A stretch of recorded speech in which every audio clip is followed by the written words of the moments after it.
Good afternoon everybody, welcome. So, I will start now. Now, this class is a continuation of the topic of technology development. If you recall the first one, we talked quite elaborately about the one process for caustic soda manufacture, where the principle of what it is of technology development we talked and then related. Then in the second class I actually went into a little more because first class was very fast.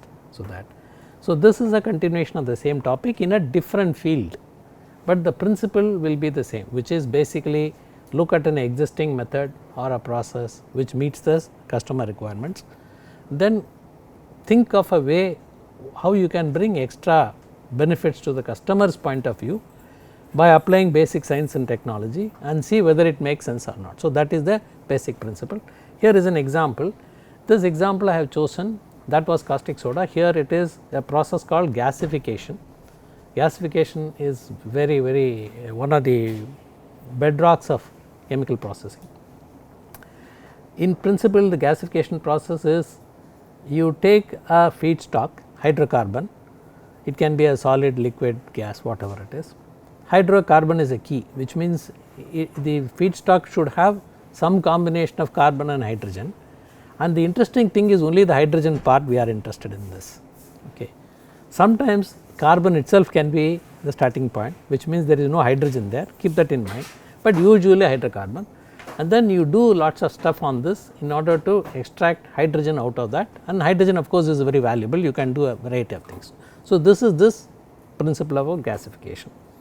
Now, therefore, at the end of this gasification you are always looking at what next, because the gasification, like I said, is start from feedstock, make hydrogen rich material, and then that does not stop there, and you have to either use the hydrogen itself or convert the hydrogen into something more valuable and so on like that. So, it has got number of applications. I have taken two very large, which is ammonia and methanol, or again like in millions of tons all over the world it is being made. So, that is what is going to be our example case for this.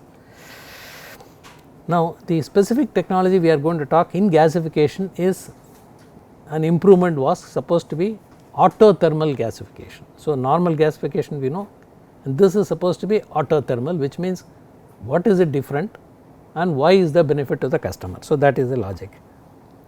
Now, as it applies to ammonia I will start. So, we will start with gasification part only, but I will take ammonia as a background so that we relate it to some practical use. So, the conventional process of making ammonia using natural gas I have taken because that is the largest volume in which ammonia is made in the world. You can also start with other hydrocarbons, liquids, for example naphtha has been used. In some rare cases people have started with coal and then made ammonia out of that, but most of the volume wise ammonia production comes from natural gas, and natural gas is gasified to make hydrogen, and then you combine with nitrogen and so on like that. The conventional process, if you notice, has two steps, both are gasification steps. The first step is called primary reforming, first step being primary reforming. Here you take, apart from the natural gas feedstock, steam as another second raw material. These are reacted, the reaction is called reforming for some reason, because the hydrocarbon is now getting reformed and hydrogen is coming out of that. So, that is what is called reforming. I have given the stoichiometric equation there.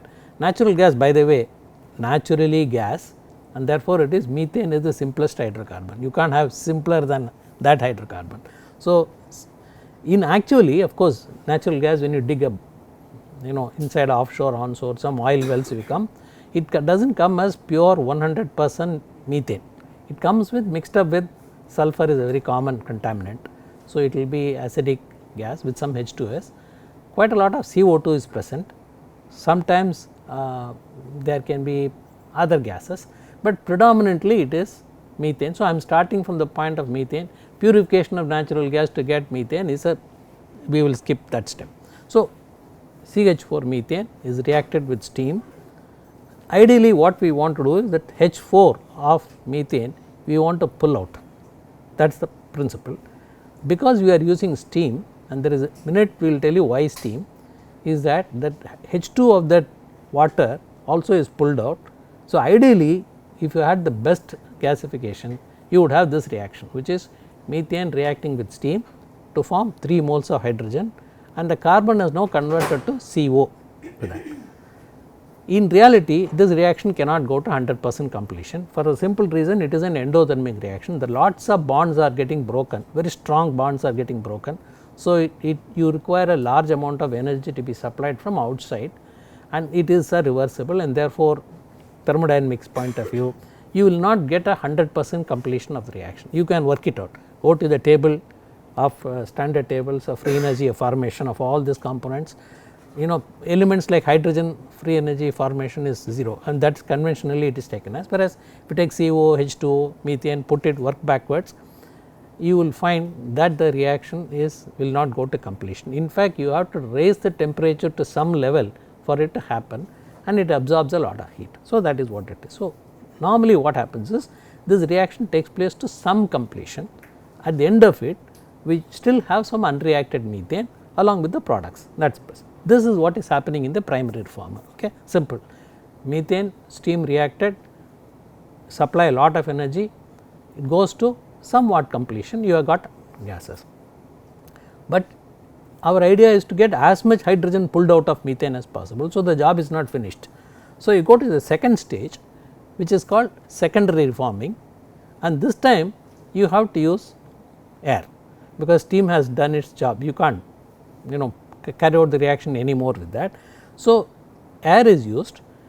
I have written the reactions here. Here also what happens is the hydrogen of the methane is pulled out and carbon reacts with oxygen CO, but this is a exothermic reaction, because the bond breaking of water is not there in this, it is actually burning, really partial oxidation of methane. So, it is an exothermic reaction.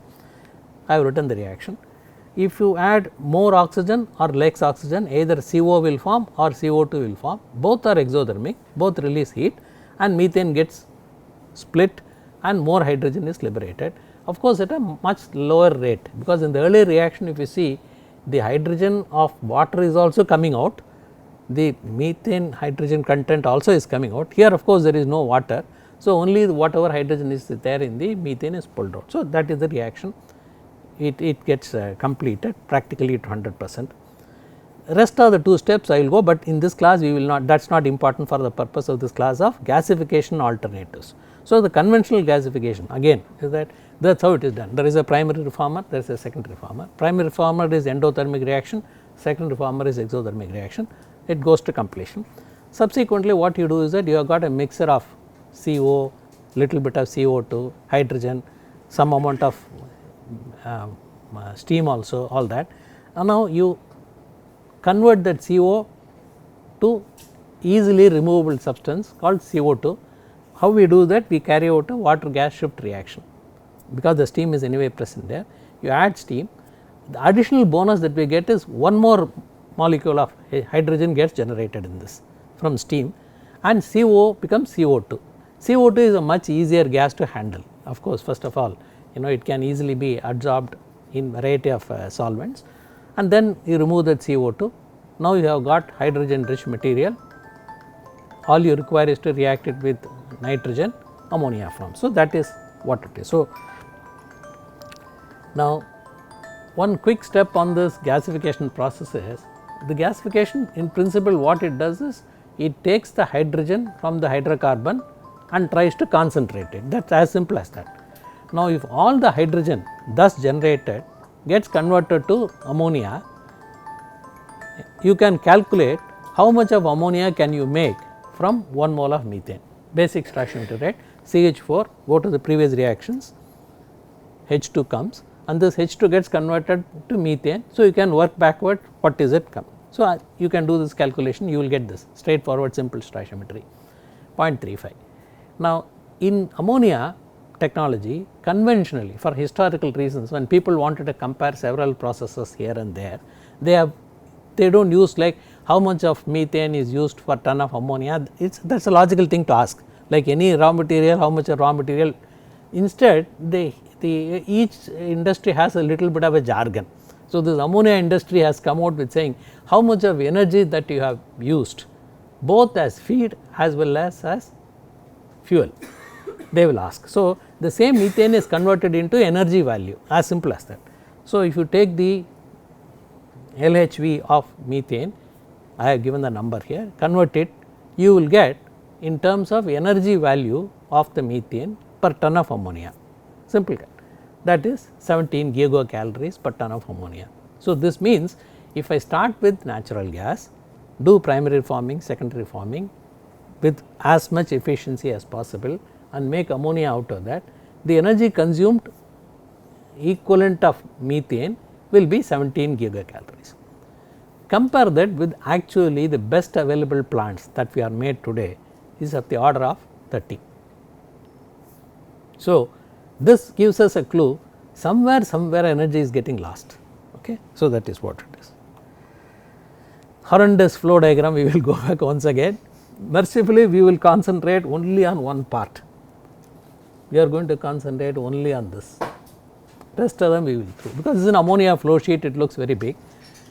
I will describe each equipment and then keep at the back all this we are doing, because we are going to come out with a so called improvement of gasification process. So, with that in mind, I am giving the background. This conventional thing is, this equipment is called the primary reformer and the one next to that is the secondary reformer. So, in 2 stages.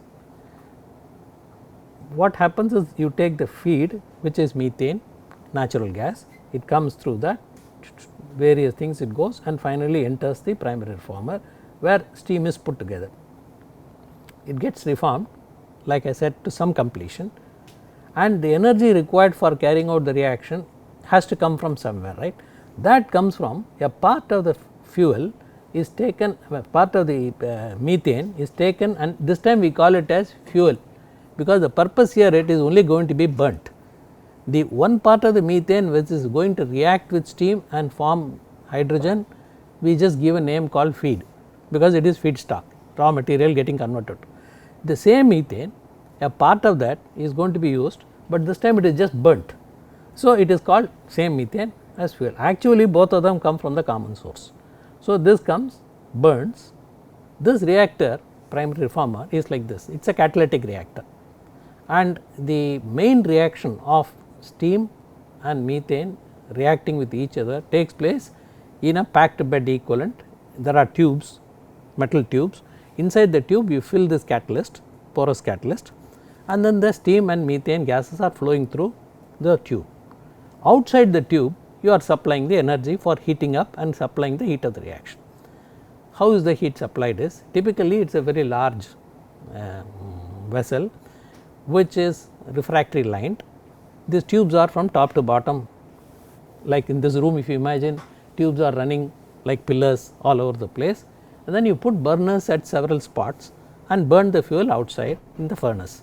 So, the heat of the combustion, very high temperatures, because you need the reaction to go to completion or reasonable completion. It is an endothermic reaction, I told you, at least 900 plus temperature you need for the reaction to go forward. So, if the reactant has to be 900 heated, then the heating source has to be higher than that. Therefore, we burn the fuel outside, and flame temperatures we discussed last time in one of the classes is the order of 1600, 1600. So, this whole vessel which is lined with the refractory inside glows red hot, because they absorb the heat from the fuel, and radiant heat is passing through the tube. This is a very important thing. A small amount of convection heat is also going through that, because after all these are tubes, outside there is a hot flue gas going through that, but the heat transferred from the hot flue gases to the tube walls and through the tube walls into the reactant inside is a very small percentage as compared to the radiant heat, because 1600 degrees centigrade, the predominant mode of heat transfer is T power 4 minus T power 4, Stephen Boltzmann's radiation. So, it is the radiant heat that hits the tubes and then conducted into the reactant, and then and so on like this. So, this is a very elaborate piece of equipment, keep that in mind, big time, and because there is a lot of energy is required to carry out the reaction, the size of the equipment is also very big. So, it is a big huge monster of an equipment in any gasification plant, primary reformer, and because you are producing you need temperature to be maintained at 900 degrees centigrade.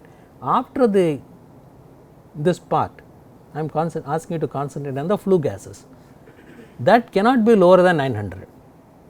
This point is clear. When it burns it becomes 1600 flue gases, but when the flue gases go out it should not be cooled down to lower than 900, because in which case this will not get enough heat, the tubes inside the tubes. So, this is a very hot stuff, typically 1200, 1300 flue gases are going out. The rest of the paraphernalia, all this is what to do with that heat. So, you put a variety of heat recovery equipment, that is not a chemical process related, it is purely related to recovering as much energy as possible. The key point remember is why this jamboree takes place is because we carry out the primary reformer at a temperature which is high enough to convert some of that into finished product, some reasonable conversion, and because it happens at 900 plus you need to have a heat source which is higher than that, and the heat source comes from burning of the fuel, that is the purpose. So, up to this very clear. Then rest is all heat recovery equipment, we will come back to it. Just imagine therefore, this big time vessel is lot of burners, catalyst filled reactor tubes, and then heat recovery equipment. It is so much so actually when you do the detail engineering you will find that in the entire cost of this plant including this big thing, about 25 to 30% is this primary reformer. It is a big piece of equipment, very expensive piece of equipment, and if not properly designed can be a very troublesome piece of equipment, because conditions are extreme and severe. Just give one example, inside the tube where the methane and steam is reacting in the catalyst layer, that temperature has to be 900 plus. So, you can imagine if you take the tube wall, what should be the tube wall temperature? Should be higher than 900. So, you are wanting a metal tube to be at 900 degrees centigrade, which is quite difficult.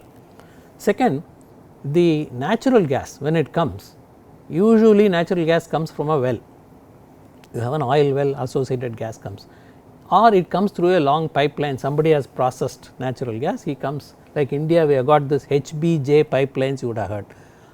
So, which is a pipeline running from Bombay High offshore right up to I think Uttar Pradesh it runs. So, it is a huge gas pipeline which GAIL has built in. So, this transport gas all over the place, and because for reasons of economy the pressure at which the natural gas is transported is about 30 bars. So, you take a tapping, most of the ammonia plants they just take a tapping from the natural gas pipeline. So, the gas point is the gas is under higher pressure 29 to 30 bar, the reaction has to take place at a 900 degree centigrade inside a metal tube. Why metal tube? Why not a ceramic tube? This ceramics is even worse in terms of mechanical strength, and you need thermal conductivity anyway. So, metal tube. So, the metallurgy of the tube itself has been a subject of great research and over a period of time have come through that. And if you overheat by some chance, you can have fracture of the tubes, and it has happened. So, this piece of equipment I am trying to hype it up obviously to make sure that this is a very carefully designed high value equipment. So, with that we will leave the primary reformer. Now, like I said, at the end of this gas which is coming through this piece, it is not 100% methane converted anyway. So, that is taken to the secondary reformer. In the secondary reformer, chemical equation what do you want? Air. So, you can take process air, this line from here it comes, initially goes through some heat recovery and all that, then finally it enters this line, enters the second reformer. Now, that quantity is such that that air reacts with the balanced methane, unreacted methane from here to form CO and hydrogen comes out. This is a mildly exothermic, in fact moderately exothermic reaction, because actual burning of CH4 takes place. C becomes CO or C becomes CO2, energy is released. So, this gas when it enters, first of all it does not require to be heated, let us be very clear, because here reforming is taking place, but it does not have to be heated, the heat comes from conversion to C to CO, and it will become slightly hotter because it is moderately exothermic. So, if this enters at some temperature 900, this will go at hotter than that, and there is a lot of heat recovery equipment after that. At this stage the methane conversion is practically 100%. So, okay, what have we done so far is we have taken an existing process of gasification of natural gas, looked at it in some detail only with respect to these two equipment, primary reformer, secondary reformer. Logic being very clear, why two reformers? Because in one there is endothermic reaction, the other is exothermic reaction. Up to this very clear, and this is a very expensive piece of equipment. Now technology development. This is the state of affairs. Things are happening, plants were built, everybody is happy. We remembered that there is a lot of energy penalty, but it runs, works, so on.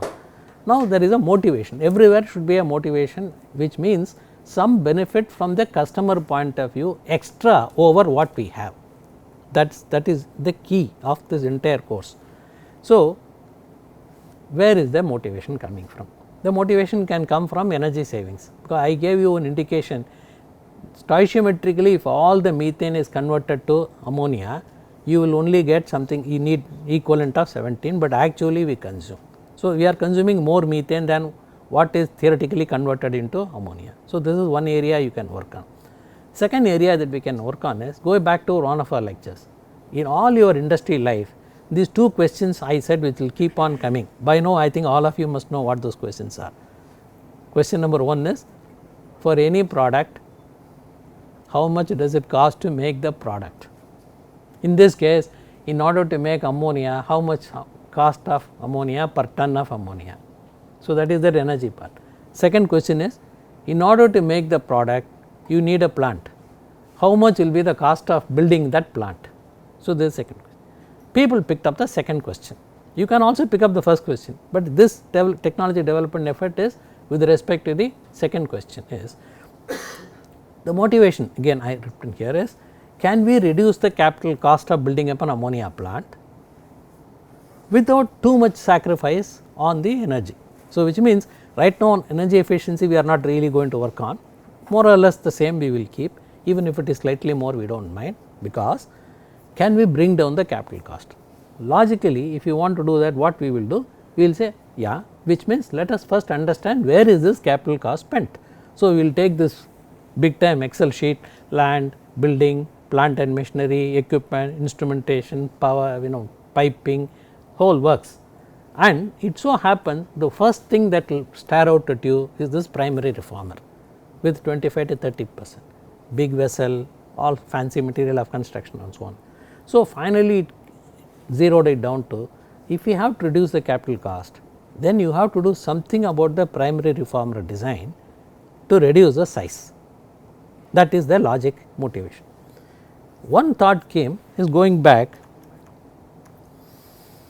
here is one process which is endothermic, requiring to operate at 900 degrees, and therefore you have to supply energy. Here is second process which is working also more or less at the same temperature, releasing energy. So strikes a bell, here is supplying energy, releasing energy, two separate pieces of equipment. Is there possible for me to combine these two equipments into a single equipment? Like that, in some ways that caustic soda example is electrolyzer, mercury, then split mercury, get hydrogen, push them together. The thing that came to our help at that time was, there was a membrane which is selectively passing only Na plus. So here similarly ICI, this is a fabulous company, is no longer existent. This company closed down in 2008. As it is one of the, in my opinion, one of the best chemical engineering companies, a dream chemical engineering company for some time during our times. It is a British company called Imperial Chemical Industries, ICI was that. They were into all sorts of fundamental development of chemical engineering, contributed to a lot of chemicals, technologies and so on like that. ICI in 1980s was in transition. Of course, finally they closed down.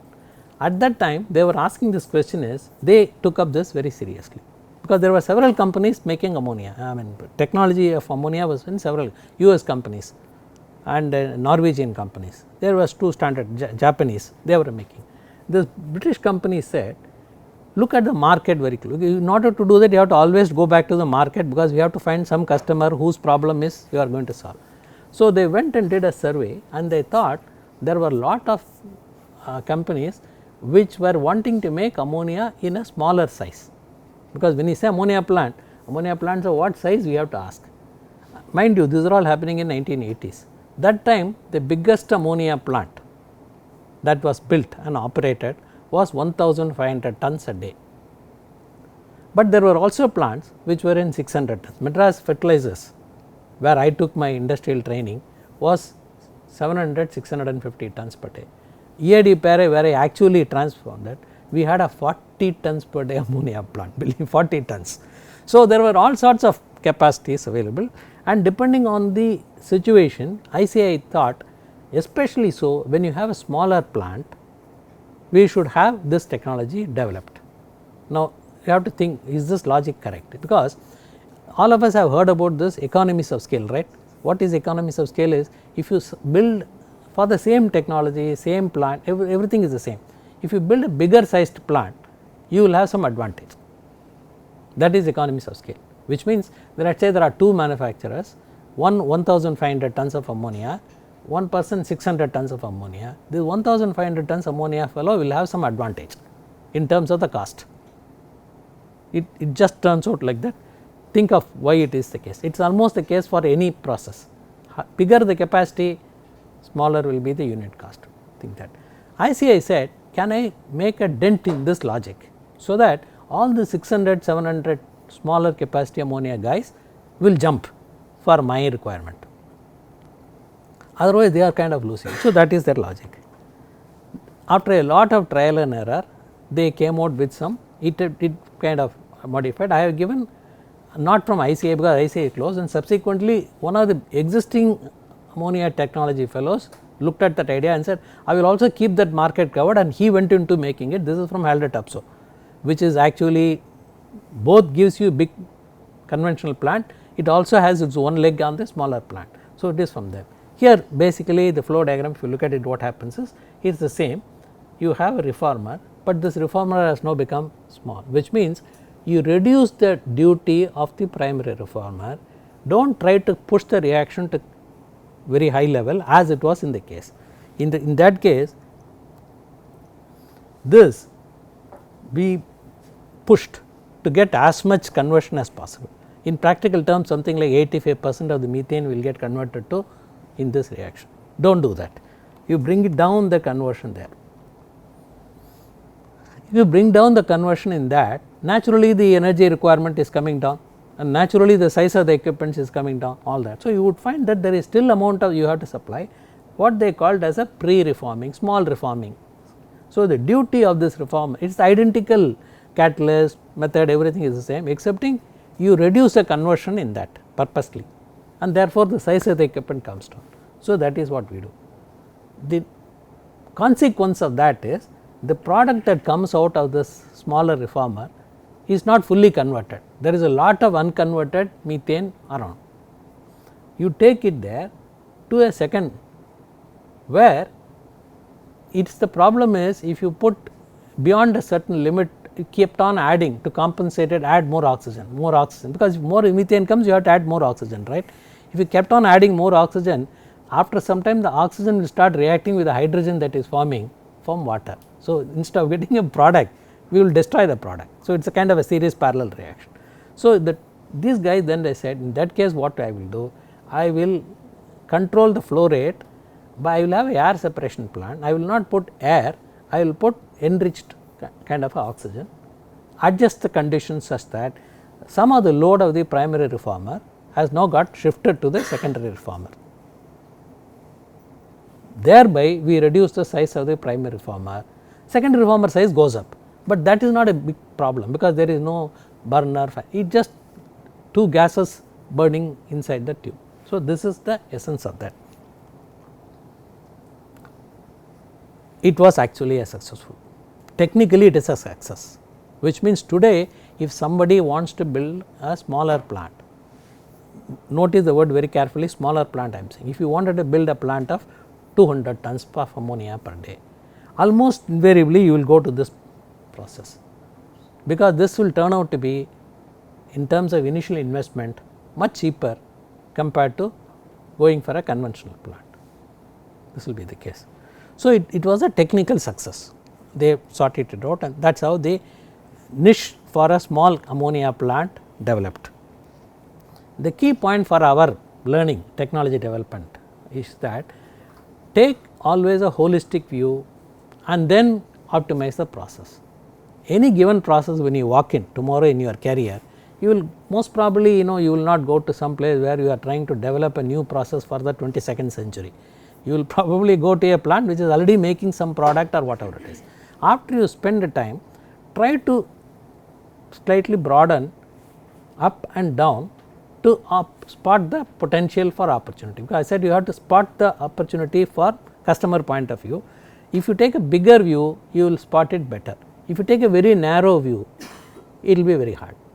Now, it is logical, but why I say this point is, it so happens that when you go, you will join one section of the plant, at least in the beginning stages, right.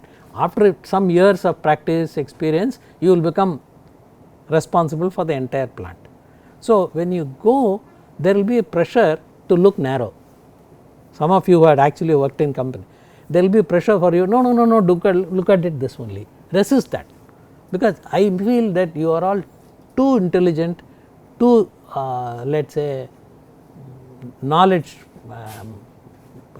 to spend your time on small issues. Yes, the job will require you to spend time on that smaller issue, because the company pays you, they are worried, they want to first take care of this, you should. But for the first 3, 4, 5 years, you must keep this connect. I am going to concentrate on the smaller issue, but I am not going to lose the big picture.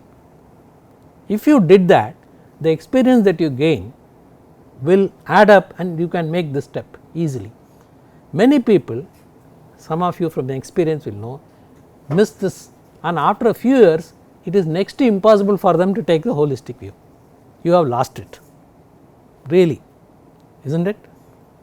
So, it is something trick you have to have something that while the pressure on day to day will be for take a very narrow view, step back and maintain your big time view, and then it is possible to do. That is first lesson.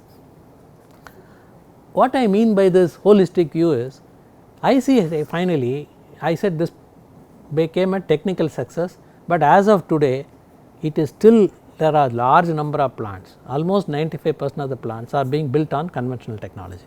This is a curiosity, it is a working curiosity, it is not a failure, but people do not build. The reason for that is, it started with an assumption that those guys who are going to build smaller plants, they will look for lower capital cost. That assumption did not work out, because they missed a key issue. How a person chooses a capacity depends on so many factors. Globally, what happened is, natural gas availability is only in few places in the world. Those guys wanted to build bigger plants. So, they have the advantage of cheap raw material, plenty, can build economies of scale. That was becoming very hard for us to compete. In fact, so much so the story in India, where I am very familiar with, I mentioned 2 plants. My own plant, which was 40 tons per day ammonia, nicely, happily we shut it down, because there was no way we could compete. Switched to importing ammonia and using it. Madras Fertilizers, my neighbor, which was 600 tons, at least I was 40 tons. Today, still they are struggling. They are, for some reason they could not take a quick decision like we did to stop. FACT, probably you are aware of that, struggle. SPIC, Tuticorin, they had a 600 ton, stopped. So, it is very hard. Coromandel Fertilizers, ammonia plant, stopped. There are lots of people who started thinking of this 500, 600 tons per day ammonia plant, based on that, found the going tough. Because of the business environment, even if technologically there was a solution in the form of, relatively speaking, your capital cost is low, this reduction of the capital cost was not sufficient enough to overcome the basic raw material advantage. Because these sheikhs and sultans, if they said this bore well methane is 10 cents, that is 10 cents. For us it has to come in a ship or a pipeline, of course from there it is ruled out. So, what we get is $5, $6 per million BTU, that kind of. So, what they call as price is price, right. If you have raw material which is coming from the earth, you can choose to. So, it was becoming quite impossible for any small capacity ammonia plant to compete, which is why this is an example of technology development. The idea was clear, look at ammonia process, okay, big plant, economies of scale, one equipment is costing a lot of money, can I do something about that equipment to bring down the overall cost? Look at the basic science, primary reformer, second reformer, shift the load from here to here, everything was technically satisfactory. Eventually of course you have to keep it in this holistic, how does it fit into the larger picture. 2 more minutes. Story, does it stop here? Who knows? What about the future? Today we are talking about well optimized ammonia plants, so on. Future could be in this process CH4 pulling out hydrogen, all that sounded nice, but that C in between we dropped somewhere slowly, remember, after it released that hydrogen it was forgotten, casually it was mentioned C will become CO, after that it will become CO2, we will take care of the CO2. Take care of how? Some places where if there is a urea plant, urea is a important nitrogenous fertilizer, this CO2 which is separated can react with ammonia separately, form ammonium carbonate and urea, and at least a large percentage of the CO2 is utilized.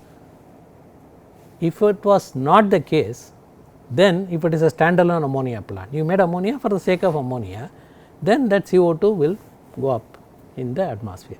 So, lots of thinking is taking place again by the forward thinking companies like Haldor Topsoe, Kellogg. They are saying okay, next generation supposing demands either by law or by preference, you should have a low CO2 ammonia process. Now, I can't think whatever I have done is fine. That CO2 which was left in between halfway through the process stream, we said CO2 recovery system and dropped it, look at that and then work backward. There are some technical developments TRL 3, 4, 5 level taking place, where CO2 comes because methane you started, you wanted to pull hydrogen, some C has to be converted to O2, that is inward. Second is, in order to supply the heat here and there, you burn that methane. So, CO2 comes from 2 sources. One, what will I say is can't help generation CO2 is where you want to extract hydrogen out of that, because the carbon has to go somewhere. So, it got converted to CO2. Second part was fuel, I showed, in order to supply the endothermic reaction requirement, you burnt it, that something can be done. So, if you, what if you supply the energy in the form of green energy, electricity, which means go back to your reformer tube, this time this tube is there, inside the catalyst, hydrogen, methane, steam, but instead of radiant heat burnt is coming, you supposing you have a electrical energy around it, and the electrical energy comes as a conduction to the walls and then so on like that. You do not have to have CO2 generation to that extent. So, possible. Second, ammonia reactor itself, if you again if you go through the thermodynamics etc., it is a reaction which does not, it is a reversible reaction. So, it will not go to completion. You will have whatever be the conditions of temperature, pressure etc., some conversion will take place. At the end of it, unconverted hydrogen, nitrogen will be there along with ammonia. If you see the flow sheet, you will have refrigeration system, which means you have got 3 gases, unreacted hydrogen, unreacted nitrogen and formed ammonia. Ammonia is reasonably easy to handle because it is a condensable gas.